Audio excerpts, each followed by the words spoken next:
Everybody is an alien. All together now! It's AniMay18, your daily dose of anime, every day in May. Today, let's delve into the twisted world of Alien 9. This brisk 4-episode OVA tells the partial tale of Yuri Otani, a 12-year-old elementary student who goes to school in an alternate universe where Earth has made contact with numerous alien species. As part of some human-alien agreement that really isn't spelled out, elementary school girls are chosen or voted upon by their classmates to join the school's alien party. Sounds fun, right?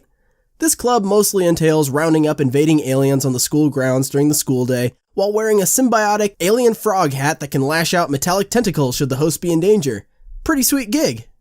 Now, I don't pretend to understand most of this show, but for whatever BS democratic reason, Yuri is voted into the party with a landslide victory despite being the most emotional and vocally anti-alien girl in the whole class.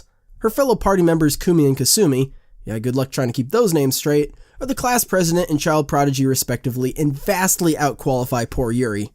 The girls are matched up with their own Borg, a sentient talking frog alien, and skate around catching horrendous alien creatures in nets like it's no big deal. Just look at some of these designs though. Talk about nightmare fuel. But that's really the major appeal in my opinion. This show aired in late 2001 and was a pioneer for the deconstructive anime genre later popularized by shows like Madoka Magica and Evangelion. The character designs and general tone aren't too far off from shows like Azumanga Daioh that the studio, JC's staff, was producing at the time. But it doesn't take long, however, to realize that Alien 9 is a very different kind of show. The OP wants to paint a picture of a Powerpuff Girls-esque, lighthearted action show where a group of classmates hunt aliens while balancing school and friendships. The music is bubbly and childish, but the imagery is disturbing and grotesque. Rotted classrooms and gut-bursting corpses are played off as kid-friendly antics, but they're treated as anything but in the show proper. Alien 9, despite bursts of high action and horror, is a slow burn. While the whole thing is only as long as a feature film, the pacing is deliberately slow and somber. There's an overarching theme of loneliness in the narrative, and there are numerous wide shots of lone characters, scenes of quiet contemplation, and recurring nightmares. It plants a pit in your stomach to watch helplessly as Yuri undergoes the pain and fear of confronting these aliens on a daily basis and never overcome her hang-ups. These mixed feelings of dread, fear, and sadness simmer and boil until the characters snap and the world does something completely unexpected. Despite the general levity of every character outside of Yuri, I never felt any lasting relief, and often wondered why Yuri seems to be the only person in this world reacting the way she should.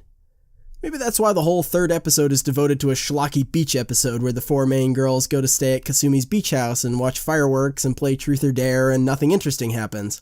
You know, just to have like a frickin' break. I understand what they were going for, but I never really felt relaxed because I assumed something horrible was just around the corner at every moment. But was kind of disappointed when, no, this episode's just supposed to be a boring slice of life story before the finale. Apparently this whole scene was more of a footnote in the original manga, but was expanded upon in the anime. And that's the real kicker. If this show was a tight 4-episode psychological horror sci-fi with cute girls getting traumatized by unknown alien forces, I'd totally recommend it. The art design is really effective and the score is quite nice and calming while consistently evoking unease. I had a really good time with it. Thing is, this anime is only half the story. The manga tells the full thing, but all we get is a somewhat anticlimactic wrap-up with quick glimpses of story beats and character deaths that are never explained. I get that sometimes studios don't get to finish their projects, and Alien 9's certainly not a mainstream anime, but if you can't get the funding to adapt 4 volumes of a manga, then don't do it at all. But I'm not too upset, because what we got is definitely cool and unique, and I'm sure groundbreaking and influential. The open-ended storytelling leaves a lot of room for speculation and interpretation and makes the events a hell of a lot more horrifying. Some of the concepts come across a little on the nose, for instance that song I sang at the beginning. Their bodies will change, they will become adults, and everybody is an alien. And then Yuri is left cold and naked in a sunset red pool. Pretty obvious puberty overtones, but it doesn't really comment on it other than that. I wouldn't call this show a coming-of-age story since nobody has the time to really grow up or change, and most of the characters die anyway. Maybe it's more satisfying in the manga, but again, the show's length really undercuts its effectiveness. The moment-to-moment viewing experience was unlike anything I've ever watched.